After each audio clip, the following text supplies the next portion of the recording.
cooperative extension actually with Hans, and we used to say that it was around 40 to 60 acres, but I feel like nowadays it's probably getting a lot higher than that. So that was I left there about seven years ago or so, and I'd say now it's quite a bit higher than that. So yeah. And then would you also say that the actual role of that full-time farmer has changed, and even the part-time farmers, that the role has newer responsibilities or a new dynamic? At least that's what we're seeing that in Lodi. So I'm wondering if you're also seeing that in New York. I would say so, yes. And in addition to managing my own farm, I also take care of about another 12 acres of vines around here, just to kind of help offset the cost of equipment and everything. I had to buy a new sprayer recently, and without the extra acreage, there's no way that I would have been able to afford that and pay for it. So. Right. I think right. Duncan is an example of someone that went from a part-time farmer, although it was probably full-time for him. He did have a corporate job, to now you're full-time on the farm, right, Duncan? Or the winery? Nope. Oh, double muted. Sorry. I should know better. We've got about 26 acres now. We have a winery, and I have just left my corporate job, although I'm still dabbling in some consulting because it's tough to turn money away, because money does buy new toys for the vineyard, things like tying machines and sprayers, as Mike said. Which tying machine do you have? I was just looking at the Pelonk one this morning.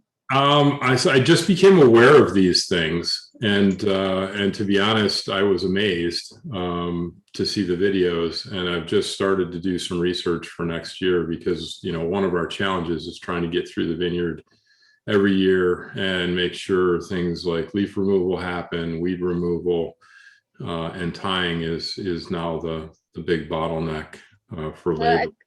According to one of my farmers who was in my office last night, he has 200 acres. It's just him and another guy, and he said it's a struggle to be profitable for sure. Yeah. And he's trying to vertically integrate as well, which is I think a very smart move, because then not only do you really understand from the grapes all the way to the bottle, but you can speak that winemaker language when you're selling your grapes, but you have samples of wine to then give to other potential buyers, and you always have a buyer for your grapes, hopefully.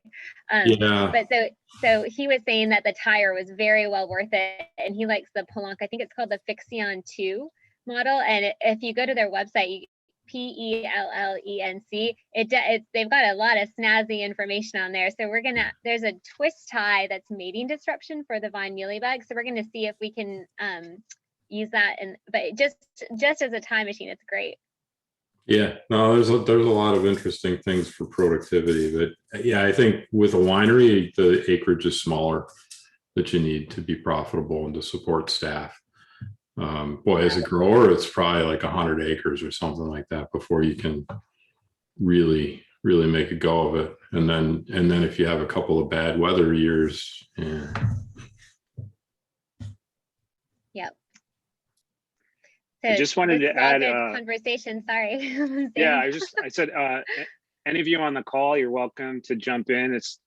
This just meant to be more of a conversation, sharing of best practices. Stephanie's great about engaging and asking questions too. So, I think there's a lot we can learn from each other. And, we've been talking with her about how we can, make a stronger connection between our two regions and visit each other and, just share this background information. So anyway, Stephanie, I'll turn it back over to you. Yeah, I think I was supposed to give a little introduction. So my name is Stephanie. I work for the Lodi Wine Grape Commission. We are a self-funded organization. The farmers tax themselves. We have 750 wine grape farmers in the Lodi AVA, Crush District 11, California. And 30 years ago, in 1991, they decided that they wanted to form this Lodi Wine Grape Commission really to help themselves in the areas of research, promotion, and education. So a lot of the marketing we do is wine forward, targeted to consumers and trade. But my role in the commission is to really connect the farmers to whatever resources they might need to farm to their full potential. And for a long time, that meant, hosting field days about efficiency and pest and disease management and water management, nutrient management, those kinds of things. But really what I've learned in the last 4.5 years, 5 years that I've been in this job is that they really want help being profitable. That's the bottom line. So before we got on, I was asking Sam and Valerie if that was the same thing for the New York Wine and Grape Foundation. That's a big part of your mission. And it's a really tough topic to tackle because there's so many nuances, and it's a global market we're working in today, right? But so I couldn't stop thinking about, how can I help these farmers be more profitable? And one of the many initiatives we have going on is something called the Modern Farmer Series. And if you were at that B.E.V conference, you know what that was. And so I guess that's what we're going to talk about a little bit today. Is that a good enough introduction? That's perfect. And I wanted to add that we did do a fireside chat. I think it was in January, where it was grower focused, and we have really good representation on our board of grape growers: Matt Doyle, Linda Purdy, folks that are just straight wine grape growers. Mike, I'm like scratching my head now. I thought we had another kind of big grower, but most of the other members are probably estate wineries. But we had a call, and I think what a lot of the growers in the state express is it's just hard enough to do your basic job because there's so much paperwork to do.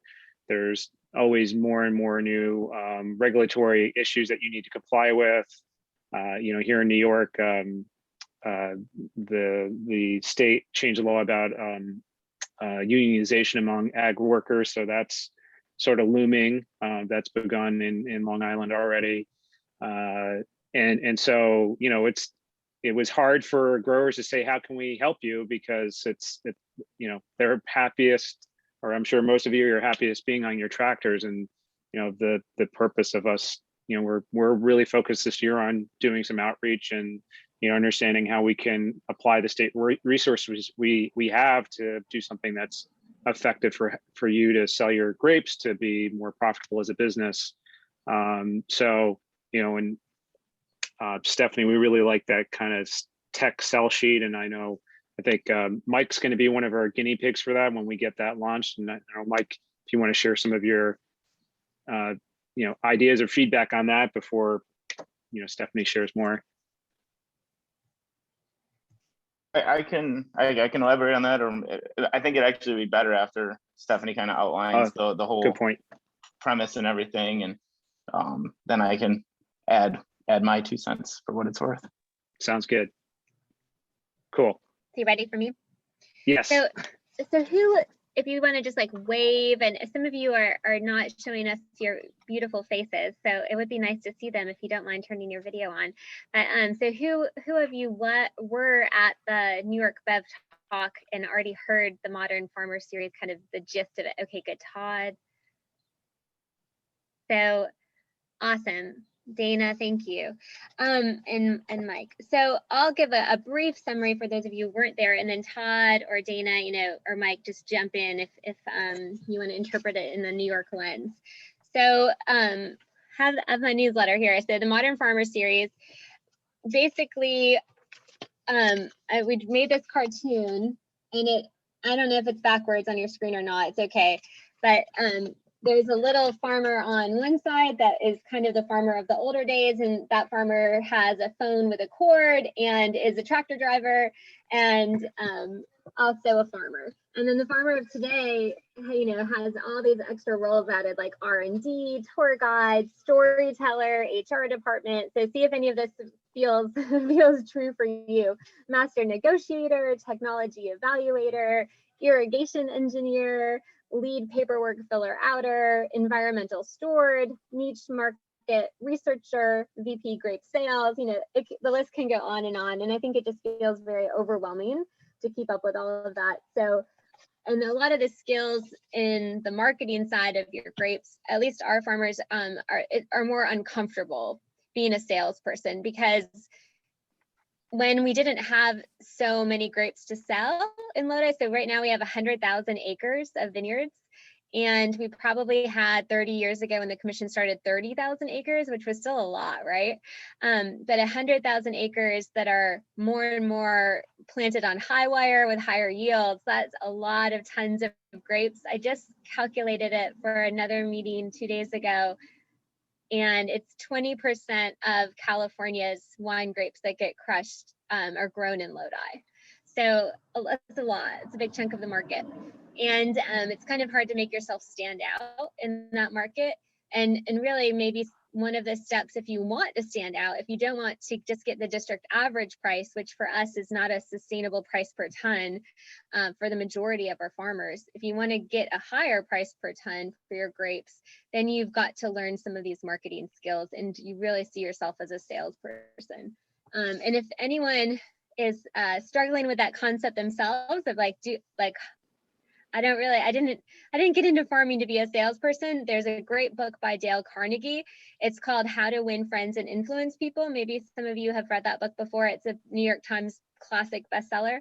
It's a fantastic book to kind of give you that mindset shift to be a really honest salesperson and to do it much more successfully without a lot of heavy lifting. So what this Modern Farmer series is a new type of education and outreach, in addition to that nutrient management, pest and disease management. And the first part of this Modern Farmer series that we launched was something called the Vineyard Tech Sheet, and then which includes storytelling. So a vineyard tech sheet is a lot like the wine tech sheets that you may have come across, where it's a picture of the bottle of the wine. It tells you all the stats of the wine. It might tell you a little bit about harvest. It tells you the residual sugar, the alcohol percent, all those kind of stats. And since that's winemaker language, I thought it would be great to form a tech sheet for the vineyard itself. And I'll just skip ahead a little bit and show you an example. If you can see on here. This is kind of like what a vineyard tech sheet this would look like. This has a spread of 3 of them, so you can see a couple of different. So it's very professionally done. This is not something that I would recommend anyone doing on their own in Microsoft Word or Microsoft Publisher or Adobe. We hired a really professional graphic designer, and we used our Lodi wine branding for the fonts and for the kind of the look, and there's a logo of Lodi Wine California that goes on the tech sheets. Doesn't have to be. So Sam's pulled up my newsletter there, and so that's a wine tech sheet example right there, Sam. That is from one of our Lodi rules growers, and so thanks for pulling that up. So yeah, here's the examples. So it tells the stats of the vineyard. It has at least one nice photo of the vineyard. There's a vineyard name. So not all of our farmers have named their vineyards yet. That's something that we want to do.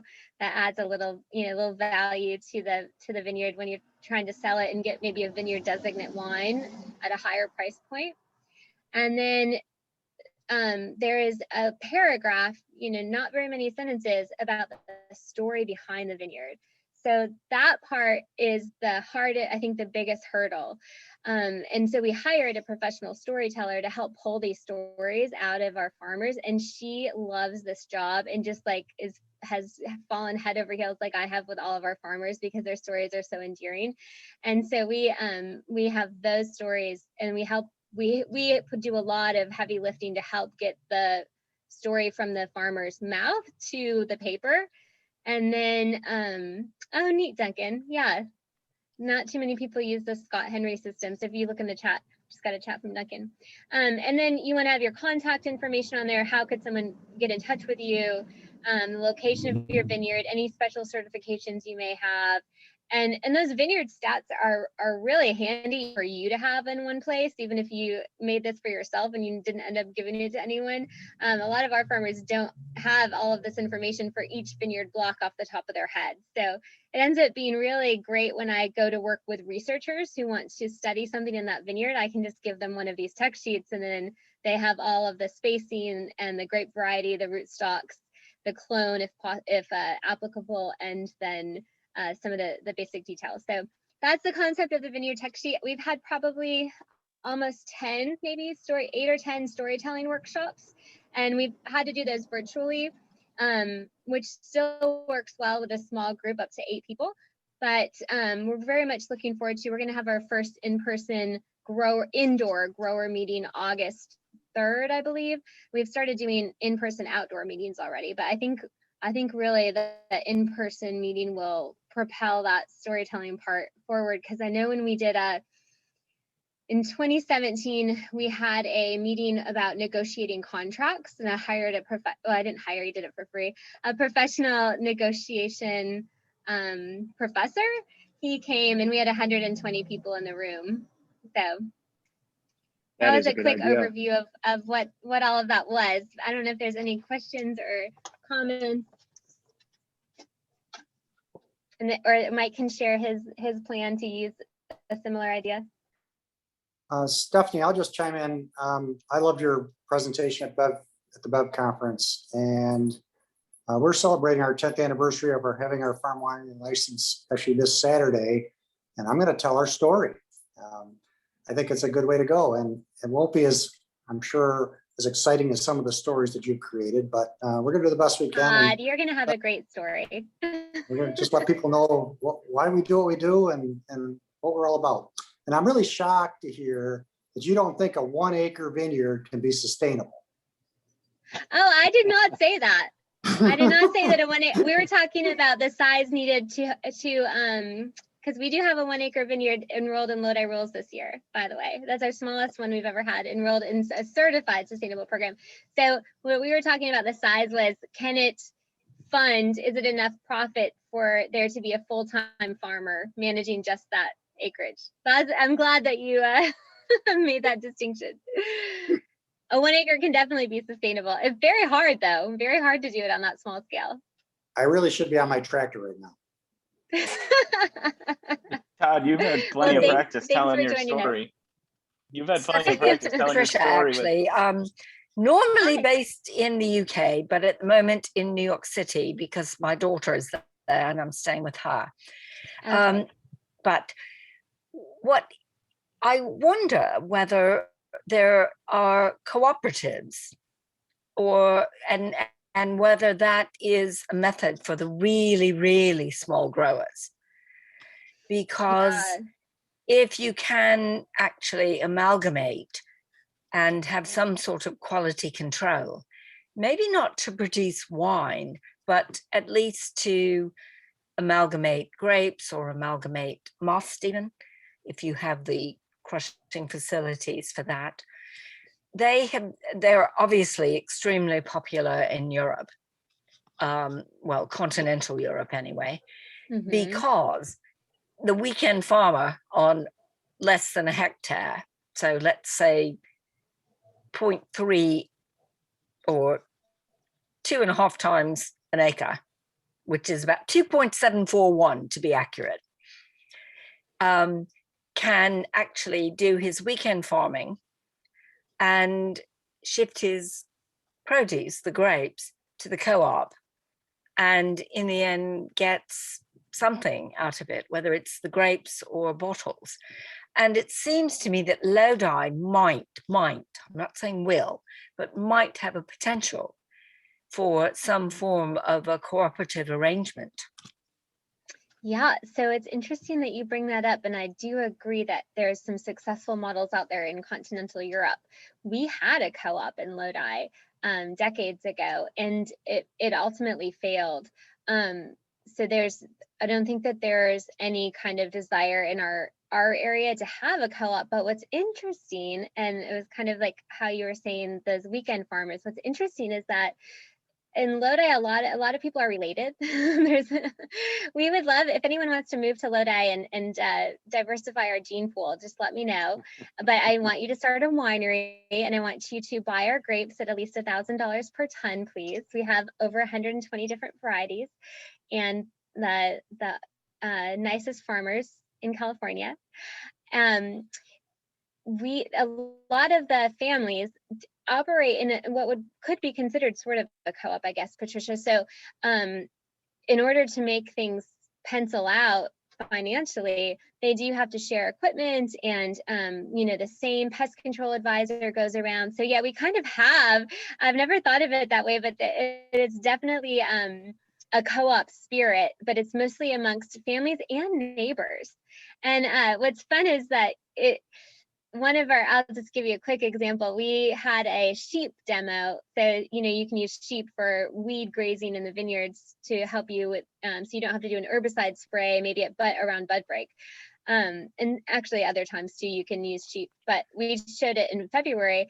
And one of my farmers who's very economical, and he helps his family's farm, his parents' family's vineyard, and his father-in-law's vineyard. So he has kind of like 3, and then several neighbors. He saw some sheep down the road, and so he got the sheep farmer to use the sheep for weed management in all of the vineyards around his little neighborhood for free. So that so yeah, it's lots of cooperation, even if it's not called a cooperative. And I'm sure you have a lot of stories like that in upstate New York as well, and Finger Lakes. Yeah, I'm sure, because it's much more cooperative effort, particularly in either areas that are decent size but small, relatively small growers, or people who are not growing only grapes. And so, there is a lot of work to be done on any sort of farm. For sure. And that community spirit and that level of teamwork, I think, is why we lasted through the Prohibition, and we've been around for so long. So the oldest vineyards we have in Lodi were planted in the late 1800s. Yeah, I think, here in the Finger Lakes, it's always been a very cooperative type of an arrangement between, neighboring growers and even growers on adjoining lakes. If a lot of people can't afford, the cost of a picker. So though a mechanical picker run you a couple $100,000 or more, and there's a lot of people that do contract work in that regard, as well as trucking. There is certain people that get into the logistics of spraying, commercial spraying, and all of that. And there's a lot of sharing of equipment. I know when I first started out, we shared equipment with a couple of the other wineries around, or vineyards around the area, and that really helped me get going. But then at some point, I got to a size, and the other grower got to a size where we both needed said piece of equipment on the same day or within the same week. And obviously, the person whose farm it's being housed at is going to get, preferential use. So I couldn't just say, hey, I need to use it right now, and because they needed to use it. So that was where we kind of grew to a size that I needed to start purchasing my own equipment. Still don't have a harvester and probably never will, but at least I got certain equipment that I need, cultivators and sprayers and all that. So there's definitely a lot of cooperative agreements around here. And there's a lot of specialty equipment too that, maybe you only need once or twice a year. I know that I saw in the chat you were talking about leaf pullers and things like that. And that's something, I have a grower down the road come in and just pull leaves, you run his machine through, because I can't afford the cost of one of those just for 1 time, 2 times a year. So Do you Or have all the any- guys to go and do it on their own. Yeah. Do you all have any examples of winery incubators in New York? So when I was in Washington State at a conference, we got to tour the Yakima Valley Community College, and they had this really neat, it was a shared winery space for startup wineries. And I know one of our goals towards this profitability in Lodi is to have more local wineries. So has anyone that's on here ever heard of any of these winery, kind of a winery incubator? So the idea is maybe 2 to 6 different small startup wineries share the bladder press and the crush pad and the storage space and the tank, not literally a tank, but you know what I mean. I think to call out Amy Apiso, her ownership group, they have a custom crush facility called Premium Wine Group. I don't know if the intention was to be an incubator, but it's certainly a very important facility for a lot of brands in Long Island. Yeah, I'm not talking about a custom crush facility. I'm talking about something a little bit different, where it's a winery incubator specifically?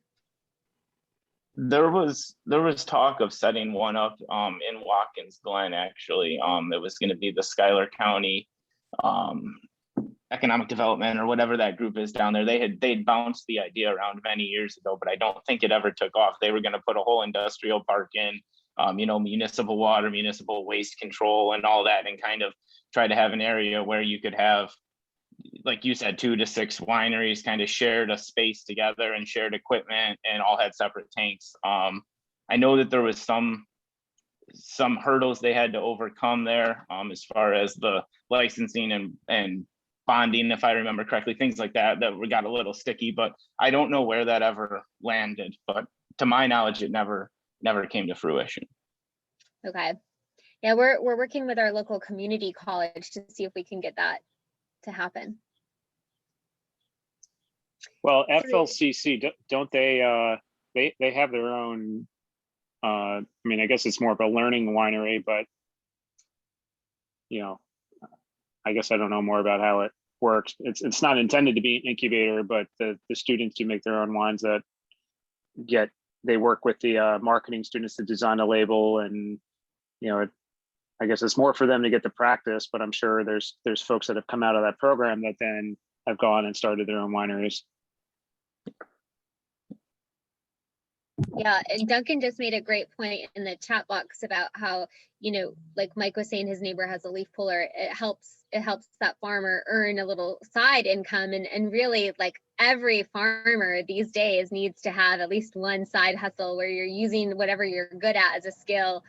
So right now, I think our farmer that has the greatest, well, he pretty much is doing it's his full-time business, but this man named Don Wortley, he's the guy who removes your vineyards, and he's working around the clock this year and last year. That reminds me of kind of the opposite here in New York and the Eastern Seaboard, where we have a group of, or a couple growers here that run a vineyard planting operation, and they plant vineyards all the way from the Carolinas up through New England. They're busy all spring. Is that well, and double A is the big nursery out there, right, in New York? Yeah, they're the big nursery. The planting operation is called Benchmark Vineyard Planting. People that own Hosmer Winery and Cougar Ridge, they've teamed up together and run that. So. Nice. Well, as a word to the wise from a region that it grew too big too fast, be careful. I know you can't really control too much of that, but I think supply and demand, education and outreach would be key at this moment. Well, we're like less than half of what you've had planted for the whole state. That doesn't matter, Sam. Make sure you have the wineries to pay the prices. Yeah. Hey, Sam, my husband Mike's in the FIT program right now at FLCC. If anybody had any questions about that, because he's doing it right now. Yep. Well, what's your experience been like, and what are you learning there? Well, it's been very beneficial. I've learned a lot. The viticulture side, the enology side, I really didn't get too far on because COVID. We were right in the middle of kind of starting that, and COVID hit, so I took a semester off for my enology start. But it's been very beneficial. I mean, I've learned a lot, and I would suggest the program for anyone interested in either viticulture or enology. So great. Or possibly both. Right, because exactly. The crossover is so relevant. Yes, I agree. Are you planning to then go into a master's program or a bachelor's program at Cornell, or you're just going to do the associates there? No, I'm just going to do the associates there. I should graduate in May of this coming year, so that's going to be it for us. All right. Yep. So I had some things to add on to kind of the telling your grower story and everything else that Stephanie was mentioning earlier.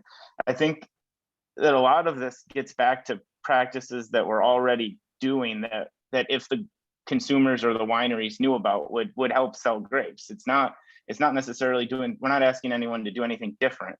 we're just asking you to kind of explain what you're already doing and why you do it.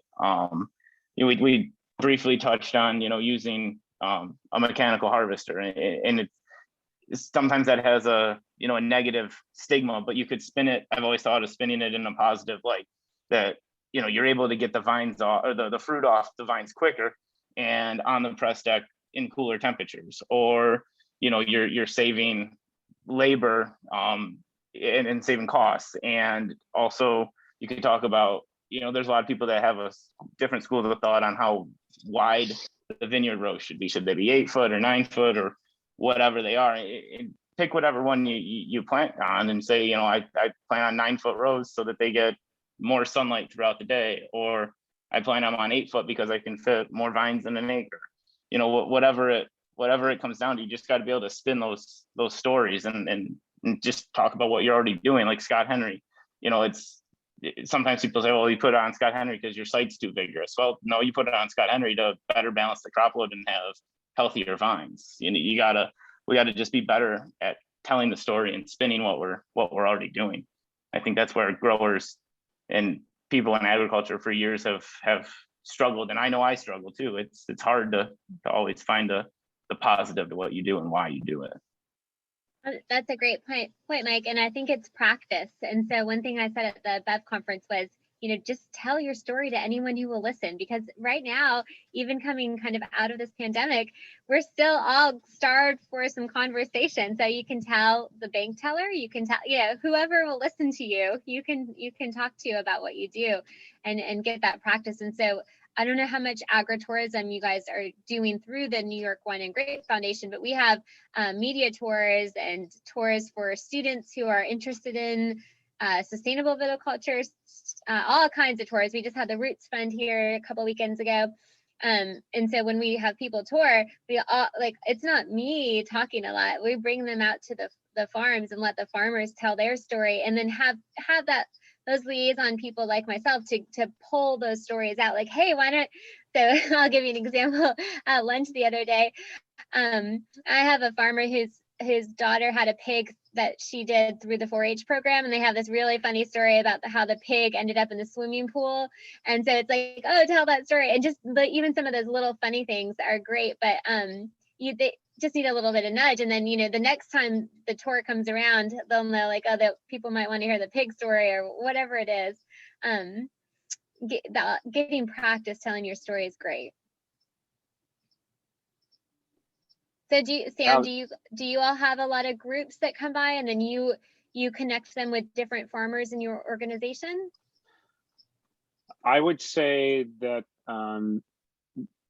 we tend to rely more on the wine trails to do sort of that direct engagement with groups. And then there's also a really great marketing entity called the Finger Lakes Wine Alliance that they also arrange those type of tours. I mean, we used to do our own program called New York Drinks New York, where we would bring trade and media from New York City up to the Finger Lakes, out to Long Island and the Hudson Valley. And that would, we'd literally take them to the vineyards and to the winery owners, and they would talk, and, we just facilitated. But since COVID, we haven't done that, but it's definitely, an effective way to tell the story. I think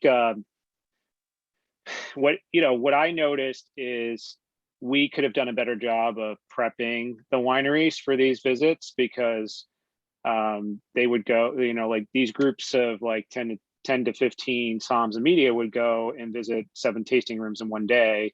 And, especially if you go around the Finger Lakes, it's kind of the same story over and over. We have this soil that was influenced by the glaciers, and like we got this slate and limestone that makes our Riesling so special. And by the end of the day, the trade have sampled like 50 different Rieslings, and their taste buds are shot from all the acid. So, I think the way, the word I like is pedagogy. So like, what is the educational experience we want to take people on? So there is a common thread to the story of New York wines, but they're not hearing the same thing over and over. It's, everyone tells their own unique story, but sort of we don't need to revisit the glaciers came through here, like at every tasting room, So I think, I don't think we have a solution to like, how do you create that educational experience, but I think tools like the Growers Tech Sheet is a great way to begin capturing the information so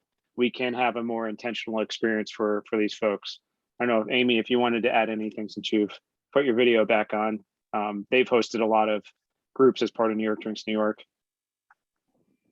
Yeah, I mean, I think that, you know, I echo what everybody's saying about just making sure that whatever you're saying is authentic and there's something unique to your story, instead of repeating, you know, we all have sort of our stock script on the history of Long Island and the first vineyard that was ever planted here and how all of that happened.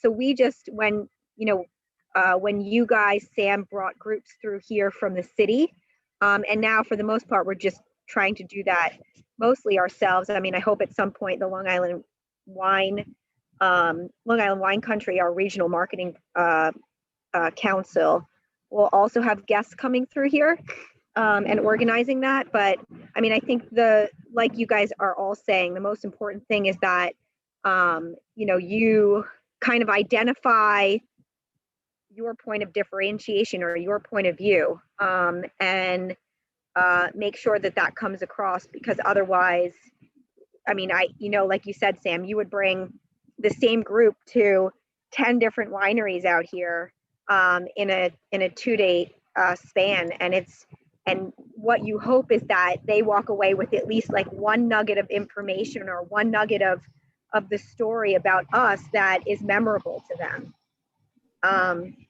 So that's on that. And the other thing I wanted to say, I apologize, it's really loud here. I'm sitting outside in front of the tasting room. The other thing I wanted to say is regarding the co-ops and that being a way for wineries who are small, or vineyards who are small, to be able to financially support themselves. Hold on one sec.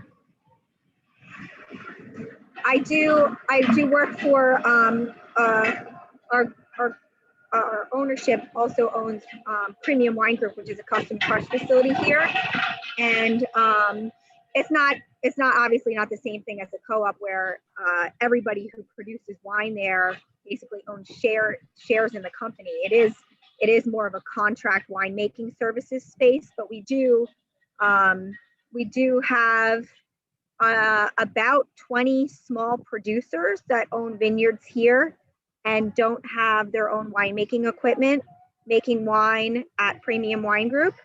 And it's you know, almost every other producer out here uses Premium in one way or another, whether they're using it to sell grapes. It's almost like a little bit of a marketplace, whether they're using it to sell grapes or for lab services or for keg filling or all the other things. You know, we have 20 grape to bottle clients, but then we have a ton of other clients that just use Premium for little services here and there. And then the other thing that happens very frequently on Long Island is that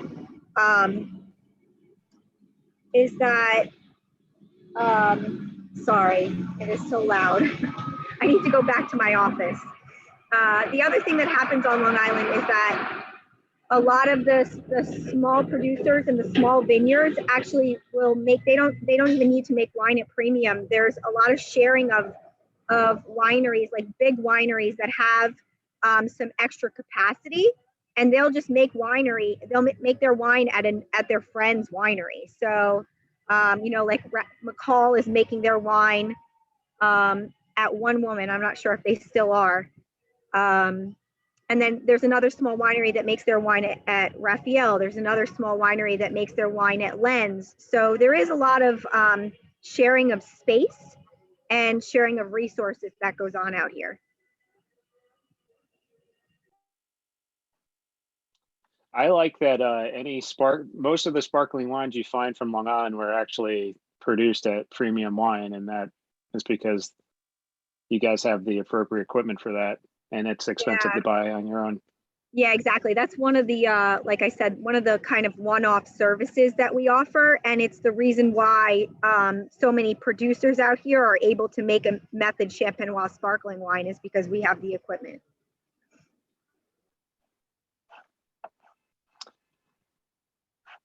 Thanks, Amy. Well, I am gonna just show some things that we've been working on that I'm not sure if have been totally made public, but they're on our website. The first thing I wanted to share is, oh, I should share my screen. So we know that there is a lot of associations you can join, and actually, Stephanie, when you asked Mike why he got involved with the foundation, it wasn't just because we were classmates together. You know, I think when we were well, classmates of this ag leadership program, I think when we first got to know each other, he was like, yeah, I don't know if I'm a member of the Wine and Grape Foundation. No one actually has reached out to me to ask me to be a member, you know, and he's like, well, what are the benefits of me being a member? And I think the best I could say is, you know, you're helping to support the, you know, statewide association, and we invest in research, and, you know, of course he's a nice guy, so he joined, and then I got him signed up to be on the board. But I think, you know, we've had a lot of conversations too. I think the Farm Bureau is another group where people are like, well, what is the return I'm actually getting? You know, why should it be relevant to me? And, you know, I think, you know, for the most part, they're our main advocacy organization for agriculture in the state. And for the most part, I would say they do a good job with public policy. But, you know, when you're busy and you have all that paperwork on your desk and you've got 4 different groups that want you to be a member, you know, which one are you going to pick? And our grower membership is not particularly expensive. It's either $50 for just a basic membership or $100 for tier 2.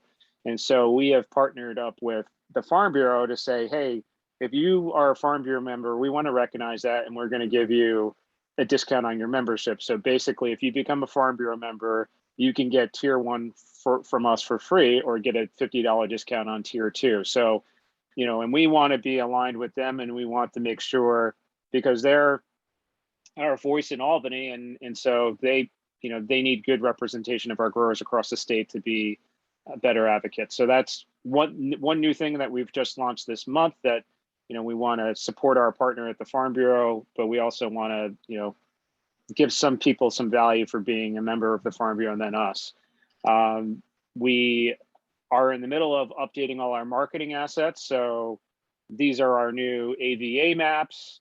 You know, I think this is an important role for, you know, association to play, is to have the basic marketing assets put together. So, you know, when folks are doing their grower tech sheets, or they're on their own talking to trade and media, they can refer to these assets that are, you know, they're factual, they're accurate.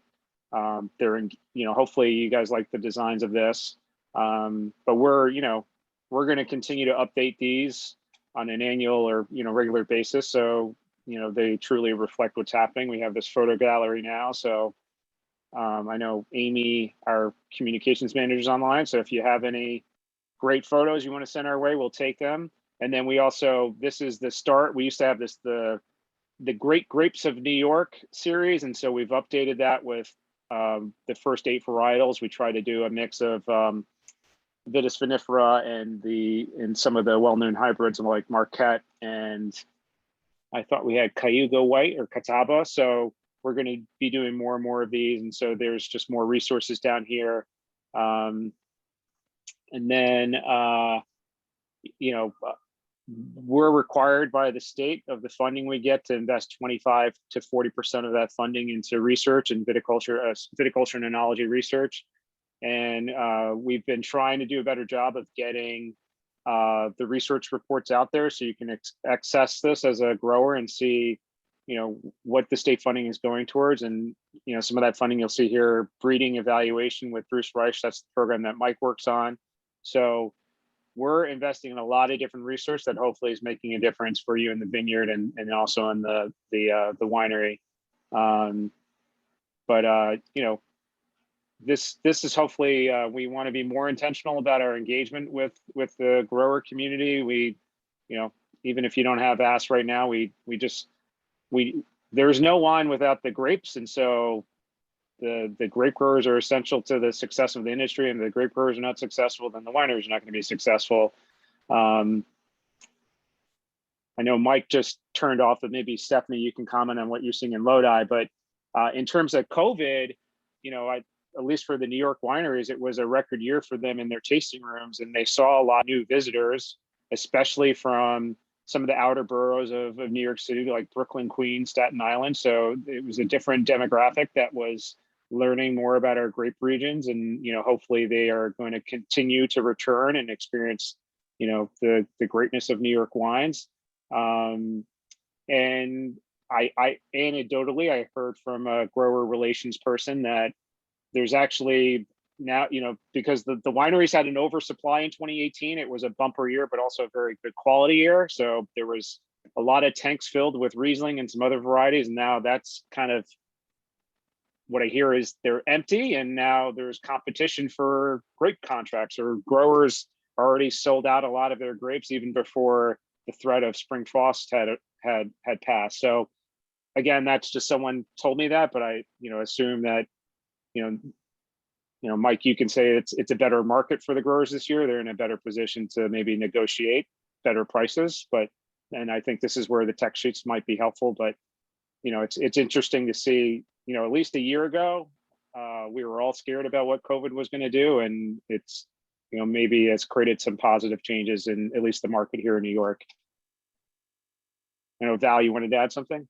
I was just going to say, maybe this seems kind of obvious, but I just wanted to let folks know, if we do kind of move into potentially a partnership with Lodi and Stephanie, and we kind of take their template and bring it to New York, it's not like growers would be on their own. I think the foundation realizes we're in a place where we could actually help growers fill that tech sheet out, maybe hire a designer or a marketing person to even walk you through, like, what is your unique story? What should be on this tech sheet? And then further, kind of even the next step. I mean, part of the aha moment of why we, reached out to Dr. Bolton was because we, selfishly, I guess, but we want this, we need this, we are asked for this every single seminar that we hold, whether it's a domestic facing seminar.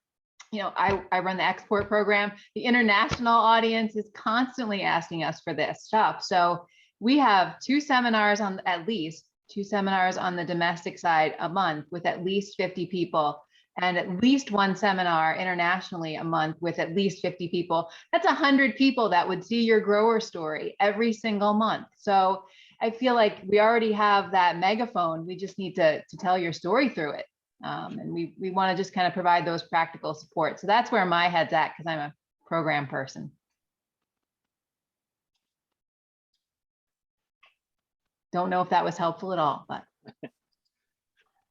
Yeah, I think, we certainly do need these. We need these resources, to help tell our story and to help build the brand of New York wines, or the brand of your own vineyard and winery. You need these resources, and without them, we're still just going to be trying to sell Riesling for hopefully over $1,000 a ton or $1,600 a ton, whatever. And I think that's one of the biggest struggles here in New York State, specifically that I see in the Finger Lakes, is that far too often we as the growers are told what the winery is going to pay us for our grapes.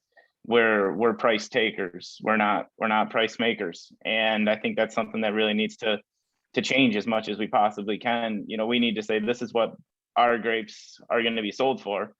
And it's going to hurt for a while. And you're going to have some of the wineries are going to say, well, I'll just go down the road and get them from so-and-so for cheaper. But at the end of the day, if we want to elevate the quality of the region, and we want to truly invest in the future, we need to be saying, no, this is what our grapes are going to cost you. And enough of us need to get on board with that. And I know it's a delicate line, because you don't want to try to ruffle any feathers or upset the neighbor, but this is what our grapes are going to cost, and this is what you're going to pay if you want them. And we can't get together and beat up the market and say that that we're going to demand more money, but we have to do something. And aside from providing tangible assets like these stories that these fact sheets and everything, what else do we have? That's what's going to set us apart from the person down the road, is something to tell your story and to explain why your grapes are better than so-and-so's. And I keep coming back to this thing that I read a while ago, and it was regarding Coors Light and their claims to be cold filtered and cold bottled and all this. And at the end of the day, I was talking to somebody and they said, well, yeah, but all lagers are brewed basically at freezing temperatures because that's what you do with beer. And, you know, you cold filter it because it's cheaper. But they're taking that and they're spinning it and they're saying, well, it makes our beer better because it is. Well, it's not any better. Number one, it's Coors Light. No respect to anybody who, no disrespect to anybody who likes Coors Light, but it's still just Coors Light. It's a very basic, cheap beer, and it's no different than Bud Light or Labatt Blue Light or Miller Light. It's the same practices. So how are your grapes better than your neighbors down the road? I mean, Don't you have a beer called Genesee up there in I think it was Genesee. That's what my dad drank. Oh, yeah. yeah, Jenny Light. Yeah. That got many of my friends through college. Only after they were 21, though. Right. Oh, Well, Mike, let me, I think before you go, oh, go Stephanie, ahead. I just wanted, Mike sent me this via Instagram Messenger, and he's just like, we got to start doing this. So Yeah. you guys are doing a lot of cool things. Anyway, Thank back to you. We've just I probably said tell the grower story, tell the vineyard story to the marketing team where I work 100 times. So and we're doing it now, and it's really fun, and we're getting a lot of good feedback on it. And I think it builds the growers' confidence so that they can go ask for those higher prices, Mike. A lot of it's confidence, you know, kind of. That's a big part of it. But since we only have 2 minutes, I would love to talk very quickly about how we want to do some field trips with you all. So we want to take a group of our Lodi growers and come visit you. And I want you to show us some cool things. Maybe we'll go to Geneva and see what you've got going on there. We can pick a few spots, and then we'd love to have some of you come to Lodi, and we can show you whatever you want to see that we might do. So we hope that that's something that you're interested in and can take us up on that offer.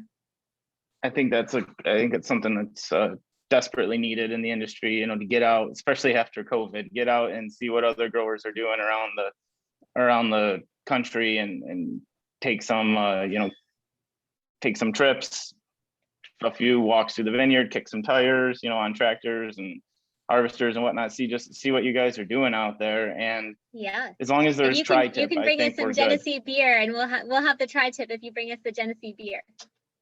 We'll bring some Genesee beer, but we'll also bring some great New York wine. So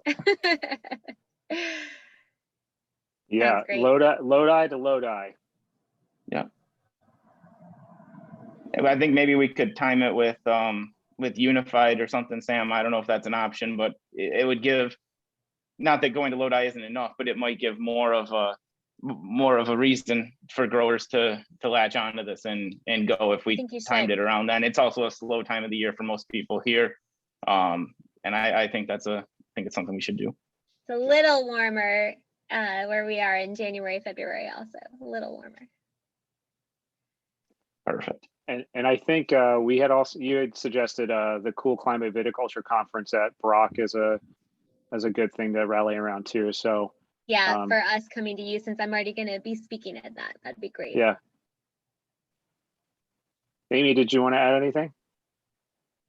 All I wanted to say, Sam, was that I think what's really smart about you guys getting behind this and having it happen at the New York Wine and Grape Foundation level is I think that will also encourage like more communication among the growers in the different regions in New York. Because I do think that I get the sense that the growers are pretty isolated from each other. And I think also, there are not many, I don't think there are many producers on Long Island. Like there's typically a shortage of fruit on Long Island. I mean, you have right now we have the ability to Lieb and Bridge Lane have the ability to produce about 10,000 cases worth of wine with what we have planted. And we're planning to produce 30,000 next year. So, and then you have producers like Wolfer who are doing like double or triple that. And, you know, I know my winemaker has relationships with a lot of growers in the Finger Lakes, but I think he's probably the exception. And if there was more communication and cooperation between the regions, it's possible that Long Island could start buying more fruit from the Finger Lakes or whatever areas have more of it available. And then also, obviously that demand will increase prices for the growers. Yep. So Amy, don't you want to open up a winery in California? Do you want to have a sister winery in California to buy some of our grapes too? I mean, that would just be a whole other level. But anyway, if anyone has any Sauvignon Blanc, we'll buy it. So please let me know. Linda, thanks for joining, and just want to see if you wanted to share anything before we close. Not really. I'd just like to listen. What do you think about the idea of us doing a Lodi to Lodi type I of an think that's exchange? a great idea. I'd love to do that. Love to do Awesome. that. You're Good. welcome to visit us anytime. Thanks, Linda. My comment to what you're saying, Amy, is I really think the role for the foundation is to be a convener and a thought leader for the industry. And so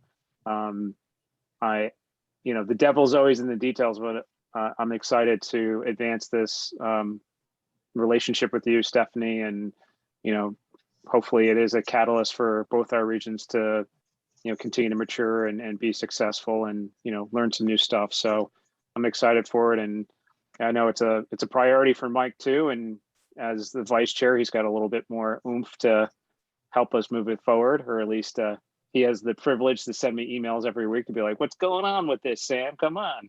So I'll definitely shake I guess it's the grapevine instead of the tree, but I'll keep shaking it until we get there. So Val, you want to say something before bring it to a close? All right. Anyone else? No. Well, thanks for taking the time to hang out with us, Stephanie, and thank you to everyone else. Thank you, Mike.